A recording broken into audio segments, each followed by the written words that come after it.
పవన్ కళ్యాణ్ గారు గెలిచారు కదా, దాని మీ అభిప్రాయం ఏంటి?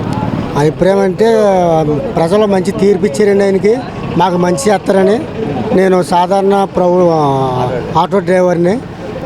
మా గురించి ప్రత్యేకంగా మరి ఫ్రీ బస్ చేస్తానంటున్నారు చంద్రబాబు నాయుడు గారు.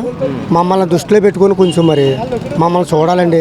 ఏంటి మా పిల్లల్ని మేము మరి బతకాలి కదా, ఆటో తోలుకొని. మాకు పొద్దున్న సాయం దాకా అద్దె ఒకటి వేసుకుంటున్నామండి. 200, 300 వస్తుంది, అద్దె పోయి 200, 300 వస్తుంది.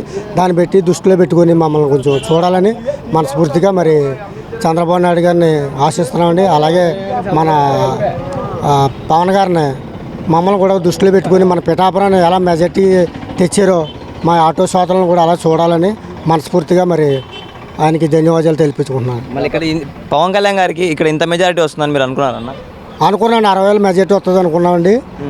దాని దృష్టిలో పెట్టి ఇంకా ఎక్కువగా ప్రజలు ఆదరించారు. దాన్ని దృష్టిలో పెట్టుకొని మమ్మల్ని కూడా ఆటో వాళ్ళని కూడా సోదరులను చూడాలని మనస్ఫూర్తిగా ఆశిస్తాం. పవన్ కళ్యాణ్ గారికి ఇంత మెజారిటీ వచ్చిందంటే దేనికి, ఏ రీజన్ వల్ల అంటారు? కారణం ఆయన అభివృద్ధి చేస్తారనండి. అభివృద్ధి చేస్తారు, పిఠాపురం ప్రజలను పట్టించుకుంటారని ఆయన్ని ముందుకు నడిపించారు. ఒకప్పుడు పిఠాపురం అంటే కూడా చాలా మందికి కూడా తెలియదు, కానీ ఇప్పుడు పవన్ కళ్యాణ్ పేరు చెప్పగానే ఫస్ట్ వినే పేరు కూడా పిఠాపురం అని అంటారు. ఎలా ఉంది మీకు ఇక్కడ? ఆయన పవన్ కళ్యాణ్ గారు నామినేషన్ వేసినప్పుడే ఆయన నెగ్గేశారండి.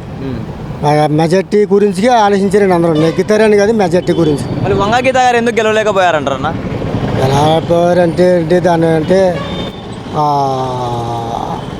అభివృద్ధి అదే ఆవిడ నెగ్గింది. జరిగిందంటారా, జరగలేదంటారా? డెవలప్మెంట్ ఏమి లేసారో అలాగే ఉన్నది. డెవలప్మెంట్ ఏం జరిగిందండి? మన ఇండస్ట్రీలో వస్తే డెవలప్మెంట్ జరుగుతుంది. పనులు అన్నీ మనకు ఉద్యోగాలు ఉండాలి కదండి.